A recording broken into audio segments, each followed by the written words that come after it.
Nədir? Necəsən ürəyim? Nə var nə? Salamatçılıq. Necəsən ürək? Canavarlar. Maşallah. Şirlər, aslanlar. Gəlin qonağımız olun ləzzətli kebablara. Dönərlərimiz də var.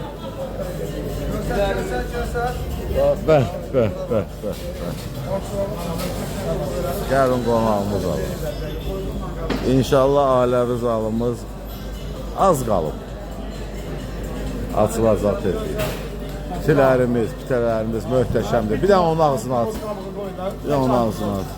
Möhtəşəm pitilərimiz. Özə pişiririk, 2 gün, 3 gün saxlayırıq, sonra satışa veririk.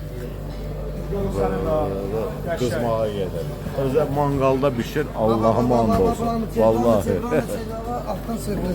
Bütün yeməklər mangalda pişir.